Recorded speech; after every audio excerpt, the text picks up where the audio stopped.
Hello friends, ಇವತ್ತು evening ಟೈಮಿಗೆ quick and ಈಸಿಯಾಗಿ ಝೀರೋ ಆಯಿಲ್ ಸ್ನ್ಯಾಕ್ಸ್ ಮಾಡೋಣ. ಇದನ್ನು ತುಂಬ ಈಸಿಯಾಗಿ ಮಾಡ್ಕೊಳ್ಬೋದು, ಹಾಗೆ ಟೇಸ್ಟ್ ಕೂಡ ತುಂಬ ಚೆನ್ನಾಗಿರುತ್ತೆ, ಹೆಲ್ತಿನೂ ಆಗಿರುತ್ತೆ. ಬನ್ನಿ ಹಾಗಾದರೆ ಯಾವ ರೀತಿ ಮಾಡೋದು, ಏನೆಲ್ಲ ಸಾಮಗ್ರಿಗಳು ಬೇಕು ಅನ್ನೋದನ್ನು ನೋಡ್ಕೊಳ್ಳೋಣ. ಆಲೂಗಡ್ಡೆ 2 ಮೀಡಿಯಂ ಸೈಜ್ನಲ್ಲಿ ಇರೋದು 2 ತಗೊಳ್ಳಿ, ಅಥವಾ ಬಿಗ್ ಸೈಜ್ ಆದರೆ 1 ತಗೊಳ್ಳಿ. ಇದನ್ನು ಗ್ರೇಟ್ ಮಾಡ್ಕೊಳ್ಳೋಣ. ನೋಡಿ, ಇವಾಗ ಆಲೂಗಡ್ಡೆ ಗ್ರೇಟ್ ಮಾಡಿ ಆಗಿದೆ. ಈ ರೀತಿ ಗ್ರೇಟ್ ಮಾಡಿದರೆ ಸಾಕು. ಇವಾಗ ಇದನ್ನು ತಣ್ಣೀರಿಗೆ ಹಾಕ್ಕೊಂಡು 1-2 ಸಲ ವಾಶ್ ಮಾಡಿಕೊಂಡು ಸೈಡ್ನಲ್ಲಿ ಇಟ್ಕೊಳ್ಳೋಣ. ಇವಾಗ ಒಂದು ಬೌಲಿಗೆ ಬೇಯಿಸಿ ಶ್ರೆಡ್ ಮಾಡಿರುವಂತಹ ಚಿಕನ್, ಇದನ್ನು ಬೇಯಿಸುವಾಗ ಉಪ್ಪು ಮತ್ತು ಅರಿಶಿನ ಹುಡಿ ಹಾಕ್ಕೊಂಡಿದ್ದೀನಿ.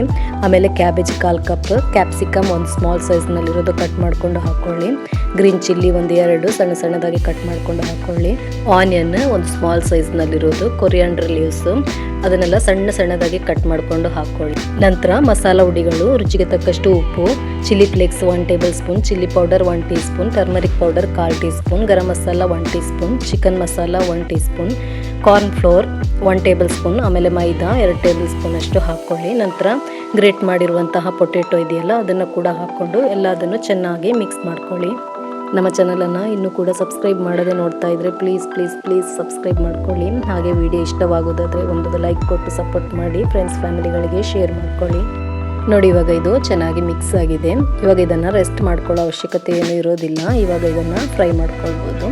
ಫ್ರೈ ಮಾಡೋದಕ್ಕಾಗಿ ಒಂದು ತವವನ್ನು ಮೀಡಿಯಂ ಫ್ಲೇಮ್ನಲ್ಲಿ ಇಟ್ಕೊಂಡು ಬಟರ್ ಅದಕ್ಕೆ 1-2 ಟೇಬಲ್ ಸ್ಪೂನ್ ಅಷ್ಟು ಹಾಕ್ಕೊಳ್ಳಿ. ಬಟರ್ ಬಿಸಿ ಆದ ನಂತರ ಫ್ಲೇಮನ್ನು ಲೋ ಟು ಮೀಡಿಯಂನಲ್ಲಿ ಇಟ್ಕೊಂಡು, ನಾನು ವಿಡಿಯೋದಲ್ಲಿ ತೋರಿಸ್ತಾ ಇದ್ದೀನಲ್ಲ ಇದೇ ರೀತಿ ಫ್ರೈ ಮಾಡ್ಕೊಳ್ಳಿ.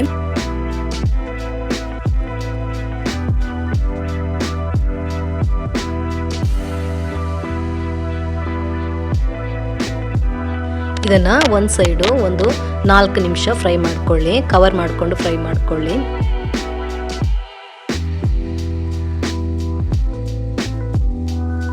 ನೋಡಿ, ಇವಾಗ 4 ನಿಮಿಷ ಆಗಿದೆ ಒಂದು ಸೈಡು. ಆಮೇಲೆ ಅದ್ರ ಮೇಲೆ ಸ್ವಲ್ಪ ಬಟರ್ ಹಾಕ್ಕೊಂಡು ಇವಾಗ ತಿರುಗಿಸಿ ಹಾಕ್ಕೊಂಡು ಇನ್ನೊಂದು 2-3 ನಿಮಿಷ ಫ್ರೈ ಮಾಡ್ಕೊಳ್ಳಿ.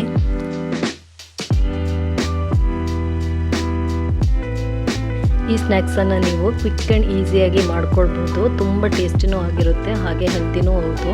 ಇದನ್ನು ನೀವು ಮಕ್ಕಳಿಗೆ ಲಂಚ್ ಬಾಕ್ಸಿಗೆ, ಸ್ನ್ಯಾಕ್ಸ್ ಬಾಕ್ಸಿಗೆಲ್ಲ ಮಾಡಿಕೊಡ್ಬೋದು.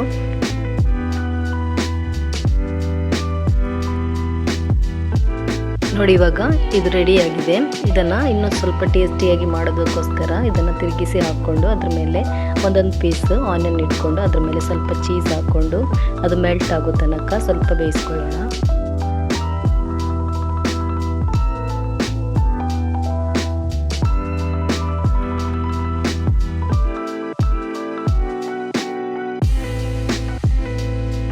ನೋಡಿ, ಇವಾಗ ನಮ್ಮ quick and easy zero oil snacks ರೆಡಿಯಾಗಿದೆ. ಸರ್ವ್ ಮಾಡ್ಕೊಳ್ಳುವಾಗ ಸ್ವಲ್ಪ ಚಿಲ್ಲಿ ಫ್ಲೇಕ್ಸ್, ಒರೆಗಾನೋ, ಆಮೇಲೆ ಸಾಸ್ ಹಾಕ್ಕೊಂಡು ಸರ್ವ್ ಮಾಡ್ಕೊಳ್ಳಿ. ನೋಡಿದ್ರಲ್ಲ ಎಷ್ಟು ಈಸಿಯಾಗಿ ಮಾಡ್ಕೊಳ್ಬೋದು ಅನ್ನೋದನ್ನು. ಹಾಗಾದರೆ ನೀವು ಒಮ್ಮೆ ಟ್ರೈ ಮಾಡಿ ನೋಡಿ. ನಿಮ್ಮ ಅಭಿಪ್ರಾಯವನ್ನು ಕಮೆಂಟ್ ಮೂಲಕ ತಿಳಿಸಿ. ಮುಂದಿನ ವಿಡಿಯೋದಲ್ಲಿ ಸಿಗೋಣ.